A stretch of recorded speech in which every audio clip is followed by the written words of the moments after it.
네, 자 매일매일 증권사 보고서들이 수천 개, 수백 개 쏟아지고 있는데요. 이 중에서 여러분들이 주목할 만한 종목과 함께 투자 아이디어를 살펴보는 순서입니다. 오늘은 유한타증권 청담센터의 최성민 이사와 함께 하겠습니다. 안녕하세요. 네, 안녕하십니까. 네, 한 주 잘 보내셨어요? 네, 잘 보냈습니다. 네. 자, 벌써 7월 셋째 주 월요일 시장이 시작이 됐습니다. 먼저 본격적으로 오늘의 종목, 이 보고서 이야기를 나누기 전에 이번 주 시장 어떻게 보시는지 전략부터 좀 듣고 싶네요.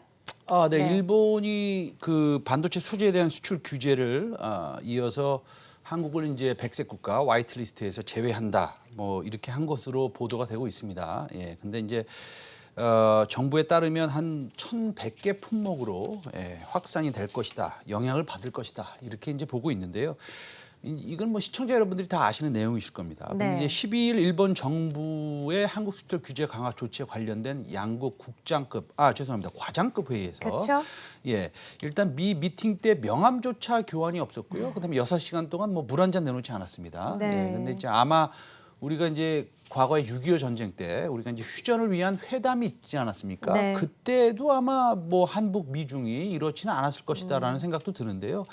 협의가 이제 그 협의가 아니고 설명회라는 방식을 띄었기 때문에 뭐 말을 섞기도 싫다 뭐 네. 이런 의도가 아닌가, 좀 우리를 조금 무시하는 거 아닌가 이런 생각도 좀 들었습니다. 네, 예. 그렇습니다. 지난 12일에 있었던 이제 과장급 실무회의 얘기를 해주셨는데 저도 그 화면을 봤는데 마주치자마자 좀 인사도 안 하고 굉장히 분위기가 냉랭하더라고요. 그만큼 좀 우리나라도 또 일본도 서로의 좀 감정이 안 좋은 걸 그대로 드러냈는데 우리는 어떤 식으로 대응을 하면 좋을까요? 우리가 네. 이제 뭐 막 분노에 차서 네, 그럼 안 막 되겠죠? 그럼 네. 막 험한 말을 하는 것은 뭐 좀 안 되죠. 네. 그냥 순진한 대응 방식이죠. 예, 이제 좀 지혜롭게 해야 되는데 우리가 일본의 의도를 살펴볼 필요가 있습니다. 사실은 이 문제에 대해서 요즘 신문지상에 분석글을 많이 기고하고 있는 박정진 쓰다 두쿠대 교수도 비슷한 얘기를 해온 것으로 알고 있는데요. 일본의 수출 규제 강화 조치는 일본 내 국내 정치와 전혀 무관하지는 않지만 참여연 선거에 대한 지지층 결집이라는 해석은 사실은 우리만의 조금 생각이 아닌가 이런 생각이 좀 그렇습니까? 들고요. 네. 예, 물론 보수층이 어느 정도 결집하는 효과는 있을 겁니다. 그러나 그 반대급부도 사실은 좀 있는 것이고요. 네. 그렇지만 결론적으로는 아베 신조 내각에 대한 지지층은 뭐 확고합니다. 예, 그리고 둘째로 일본의 수출 규제 강화 조치가 역사 문제로부터 시작이 됐고 그거에 대한 보복 조치라는 점은 우리가 강조해서 봐야 되겠지만 한국을 화이트 국가에서 제외한다는 것은 일본이 안보 정책에서 한국과의 관계를 좀 재정의하고 있는 거 아니냐 이런 생각이 좀 들고 있습니다. 네, 예, 예. 그렇군요. 화이트 국가에서 우리나라를 제외하는 거는 한국과의 관계를 재정의하고 있다. 재정의하고 있다는 게 어떤 의미가 있는 겁니까? 이게 사실은 좀 네. 심각한 문제 같습니다. 그렇군요. 왜냐하면 극단적으로 제가 뭐 흑백 논리로 말씀드리기에는 좀 그렇지만 네. 그래도 이제 말씀을 한번 드려보자면 화이트 리스트에 없으면은 어떤 리스트에 있는 겁니까? 혹시 블랙리스트인가요? 네, 뭐 퍼플 네. 리스트, 레인보우 리스트, 뭐 레드, 옐로우 리스트도 아니고 네. 사실은 블랙 리스트에 올라가 있을 가능성이 높은 거죠. 그렇군요. 이제부터는 약간 이제 뭐 좀 적이라는 것인지 네. 저도 좀 궁금합니다. 저는 이번 강제징용 문제, 판결 위안부 문제, 그다음에 독도 문제 등을 이용해서 우리 이번 기회에 우리 대한민국을 좀 따돌리고 하고 싶은 의도가 좀 숨겨져 있다고 보는 것이고요. 우리가 북한과의 관계 개선, 뭐 예를 들어 나아가서는 종전 합의 같은 거 네. 이런 것들이 한북미 회담 등에서 일본을 철저히 소외시킨 그것들에 대해서 좀 문제를 삼고 있는 건 아닌지 이런 생각도 들고요. 어쨌든 일본 측은 오늘 24일 한국을 화이트리스트에서 제외하는 것과 관련된 의견 수렴 절차를 거쳐서 가기가장을 절친다. 이게 네. 이제 우리나라의 국무회의거든요. 그렇군요. 그걸 공포하고 그로부터 21일 이후에 경고한 날부터 이제 시행할 계획이라고 밝혔는데 시행 날짜가 기가 막힙니다. 네. 이게 언젠가요? 따져보면 네. 이게 광복절입니다.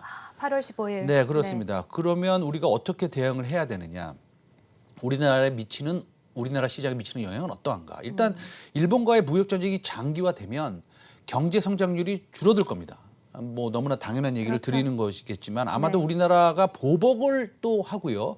이것이 장기화가 되면 우리나라나 대한민국이나 일본이나 GDP 성장률은 약 1%포인트 정도 낮아질 거라고 봅니다. 뭐 이 양국이 이제 위민이 아니라 루즈 게임이라 이 말씀을 드리는 것이고요. 주식시장에는 부정적입니다.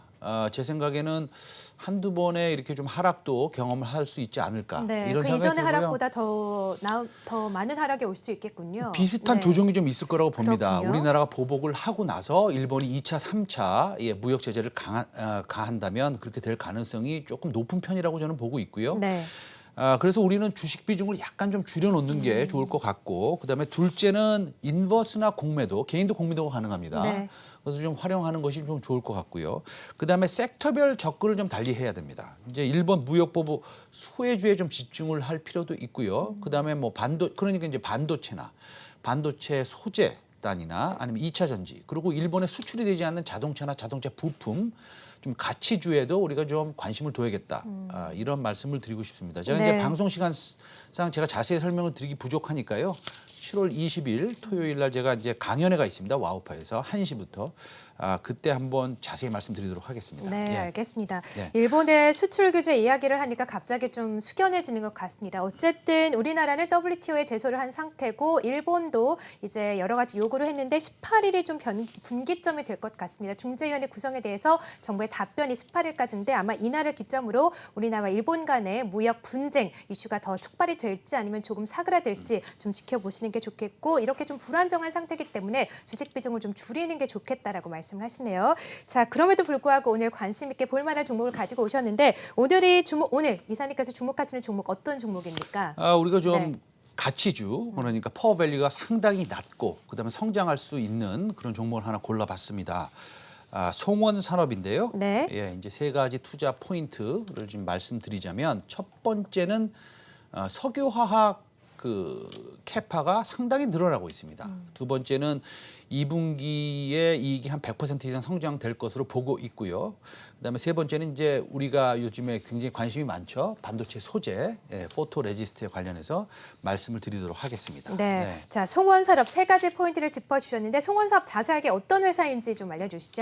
네, 이제 네. 뭐 이게 송원산업이 바이오주도 아니고 네. 반도체 소재도 아니고 5G 종목도 아니기 때문에 시청자 여러분들이 좀 모르시는 분들 계실 겁니다. 사실 이게 1965년도에 설립된 아주 꾸준하게 성장하는 화학업체입니다. 그래서 폴리머 안정제, 그러니까 산화 방지제라고 하는데요. 이 제품을 네. 주력으로 하는 업체인데 매출이 한 70%를 차지합니다. 이 산화 방지제 시장은 또 과점이 돼 있습니다. 과점이 돼 있어가지고 세계 2위 시장 점유율을 가지고 있는데, 한번 자료를 보시면 바스프가 44%를 가지고 있죠. 전 세계적으로 상당히 큰 화학 업체죠. 그다음에 이제 우리나라 송원산업이 22%입니다. 오, 높네요. 굉장히 둘이 네. 이제 과점을 하고 있습니다. 요즘 우리가 화학, 소위 반도체 소재 업종에 대해서 본의 아니게 많이 배우고 있습니다. 그렇죠? 네. 일본의 수출 규제로 말이죠. 우리나라에는 이러한 강소기업도 있습니다. 사실은. 네, 예. 그렇군요. 네. 자, 송원산업 이 화학 업체인데 70%는 이제 산화방지제 매출을 기록하고 있고 나머지 30% 어떤 부분에서 매출이 나오는지 궁금하고요. 말씀해주신 것처럼 화학 저희가 요즘 많이 좀 일상생활에서 접하고 있지 않습니까? 어떤 요소들이 있는지 그 요소도 함께 설명을 부탁드릴게요. 네, 이 산화방지제 그럼 잘 모르시죠, 그렇죠? 폴리머 안정제라고도 하는데 네. 뭐 우리가 이제 핸드폰이 1000만 대 팔렸다. 그러면 이런 투자 포인트는 우리가 이해하기가 쉬운데 폴리머 안정제가 어떤 것인지 이건 쉽지 않죠. 네. 먼저 간단히 풀어드리면 이 모든 플라스틱 종류에 들어가는 첨가물입니다. 플라스틱이 여러 가지가 있습니다. 여러 가지가 있는데 내일 연기 및 빛에 노출되었을 때 분해되지 않도록 안정제의 사용이 필요합니다.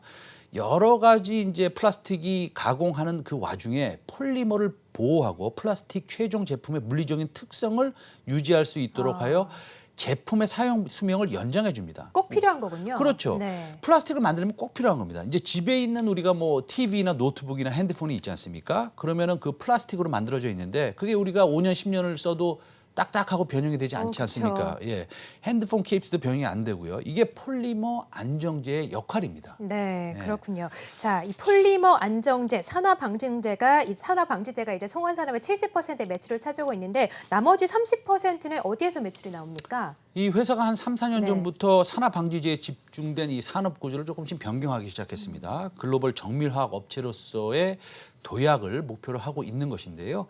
향후 신규 선장 동력은 이제 윤활유 첨가제입니다. 이제 자동차의 연비하고 배기가스 규제 등에 따라서 윤활유 성능을 높여야 되거든요. 네. 그래서 이제 이 업을 하고 있고요. 또 일본의 반도체 소재 수출 규제로 요즘 투자자들이 관심이 많은 반도체 소재. 그러니까 독일의 헤라우스와 제휴를 맺고 고부가가치 이제 제품을 생산 개발을 진행 중에 있습니다. 주요 제품은 이제 포토 레지스터용 모노머, 디스플레이용 필름, 코팅 소재, 터치 스크린 전도성 소재입니다. 그래서 포토 레지스트에 관련해서는 제가 이제 세 번째 포인트 때 첨언을 해드리도록 하겠습니다. 네, 그렇습니다. 일본의 규제 관련해서 최근 많이 좀 들려오는 반도체 이 화학 소재 소재 그 부품 중에 하나죠. 자, 첫 번째 송원 산업에 대한 이야기 계속해서 나눠보고 있습니다. 세 가지 투자 포인트를 짚어주셨는데 일단 산화 방지제, 폴리머 안정제를 제조하는 그런 회사인데 첫 번째 투자 포인트부터 좀 자세하게 살펴볼까요? 네, 그 첫 번째 투자 포인트는 이제 석유화학 증설의 수혜입니다.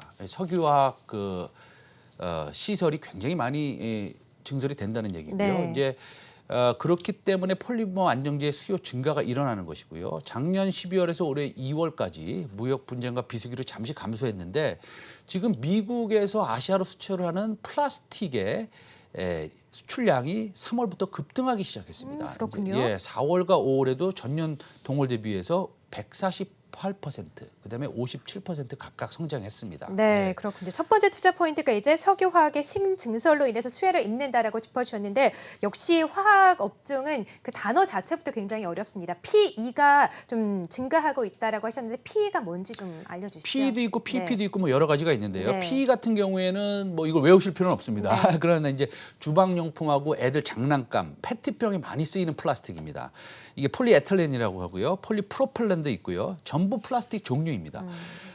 중요한 것은 석유화학 증설이 엄청나다는 겁니다. 이걸 좀 기억하셔야 될 것 같고요. 그리고 네. 그럼 자동적으로 송원산업의 산화 방지제. 왜냐하면 플라스틱에 항상 첨가를 해야 되니까 이것이 늘어나게 되는 겁니다. 송원산업의 미국 시장 점유율은 굉장히 높습니다. 40%입니다. 네. 미국발 석유화학 증설 수혜를 직접적으로 누리고 계시는 것이고요. 그다음에 본 리포트상에서는 미국발, 중국발, 정유사발 신규 석유화학 증설은 반짝하는 것이 아니라 향후 3년 이상은 지속될 전망이다. 구조적인 수요 증가를 단연간 누릴 것이라고 합니다. 이제 화면을 보시면 표가 하나 있는데요. 예, 저렇게 늘어나고 있습니다. 그래서 사실은 올해 하반기에 많이 집중이 돼 있고요. 내년부터 내후년까지 3년 동안 집중적으로 석유화학 업체의 증설이 이루어질 예정으로 있습니다. 네, 그렇군요. 지금 네. 첫 번째 투자 포인트가 이 석유화학 신증설로 인해 수혜를 입는 것인데 미국뿐만이 아니라 뭐 다른 이란과 같은 국가에서도 이런 수혜를 입을 수 있기 때문에 충분히 관심을 가주셔도 좋을 것 같아요. 자, 그럼 두 번째 투자 포인트도 좀 살펴주시죠. 이게 그 두 번째 투자 포인트는 이익이 100% 이상 이제 성장한다는 것인데요. 네. 산화방지제를 만들 때 원료는 페놀입니다. 네. 예, 좀 또 어렵습니다, 단어가. 예, 그러나 일단 어느 회사든 좋은 것은 원료는 싸고 그다음 판가는 비싸고 네. 그러고 그걸 또 많이 팔아야 되는 거 아니겠습니까? 그래야 가장 좋겠죠? 예, 예. 네. 이제 방금 화면에 보셨다시피 일단 석유화학 캐파 증설이 전 세계적으로 일어나고 있고요. 그러면 이제 많이는 팔리겠죠. 네. 그렇죠? 그리고 이제 바스프와 과점 상태에 있기 때문에 캐파 증설은 제한적이고 판가는 더 올라갈 수 있습니다. 그럼 남은 거는 이제 원가입니다. 원가인데 패널 가격은 원유와의 상관계수가 0.9로 알려져 있습니다. 거의 비슷하네요. 예, 그 뜻은 네. 뭐냐면 두 가격이 90% 정도로 비슷하게 움직인다는 말인데 원유가 하향 안정화될 가능성이 있어서 패널 가격, 즉 송원산업의 원료로 쓰는 이 패널 가격도 하향 안정화될 가능성이 아주 높다. 그리고 하향 안정화 이미 되고 있다. 표를 보시면 네. 예, 그렇게 되어 있습니다. 그렇군요. 근데 이 패널 가격이 원유 가격이랑 비슷하게 좀 움직인다고 하셨는데 사실 원유 시장의 변동성이 상당히 많지 않습니까? 원유 가격도 좀 어디로 튈지 모르는 상황 아닙니까? 우리가 이제 네. 원유 가격을 예측하기는 거의 불가능하죠. 그렇죠. 예, 그런데 네. 이제 그 참 좋은 질문이십니다. 근데 네. 이제 일단 하향 안정화의 논리는 러시아가 감산을 조금 문구적대고 있고 그다음에 사우디가 감산을 하긴 하는데 그것도 뭐 적극적으로 하진 않고 있고요. 중요한 것은 원유 수급에 가장 큰 영향을 미칠 이벤트는 사실 미국의 쿠신과 텍사스에서 파이프라인을 설치하는데 이게 설치 완료될 시점이 올해 4분기에 몰려 있습니다.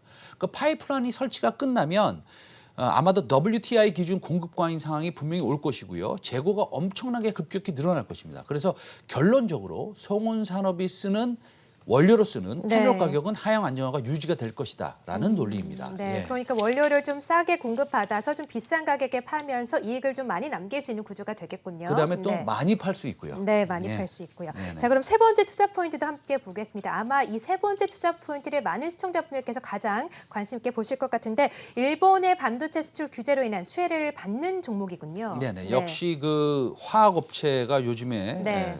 시청자들의 많은 그쵸. 관심을 받고 있습니다. 서두에 말씀드렸다시피 벌써 수년 전부터 독일의 헤라우스란 제휴를 맺고요. 고급 부가 제품의 생산 및 개발을 진행 중입니다. 주요 제품은 뭐 말씀드렸다시피 포토 레지스트용 모노머, 디스플레이용 필름, 코팅 소재, 터치스크린 전도성 소재 등입니다. 리포트에는 이제 적시되어 있지는 않지만 송원산업이 일본의 반도체 수출 규제 품목의 세 가지 중에 한 가지인 포토레지스트의 핵심 원료 제조 특허를 보유하고 그렇습니까? 제품화를 마친 상태라고 합니다. 이 관련 업계에 따르면 송원산업은 지난 2008년 꽤 오래된 얘기죠. 연속 반응 공정을 이용한 감광성 고분자의 제조 방법. 왜냐하면 관광성이라는 건 이제 관광 애기 포토레지스트입니다. 네. 그렇죠? 특허를 취득했고요. 이 특허는 연속 반응 공정을 통해 포토레지스트의 핵심 원료인 감광성 고분자를 제조하는 방법에 관한 것이라고 알려져 있습니다. 네, 그렇군요. 자, 일본의 규제로 인해서 국내 소재 산업의 육성이 하루빨리 가시화돼야 하는 이런 측면에서 더욱더 관심이 가는 그런 기업일 것 같고요. 빨리 좀 상용화가 됐으면 이런 바람이 생기네요. 자, 마지막으로 이 시일성과 모멘텀으로 점수도 한번 매겨주실까요? 실적의 네. 모멘텀이 좀 상당한 것 같습니다. 그쵸. 그다음에 그 또 스토리도 좀 있는 것 같고요. 그렇기 때문에 시의성은 별 5개. 그리고 모멘텀도 별 5개 만점 드리겠습니다. 네, 오랜만에 이 평균 만점이 나온 종목을 본 것 같습니다. 네. 자, 오늘은 시일성과 모멘텀 측면에서 충분히 관심을 가지셔도 좋을 종목입니다. 송원산업 이야기 나눠봤고요. 최성민 이사와 함께했습니다. 말씀 고맙습니다. 네, 감사합니다.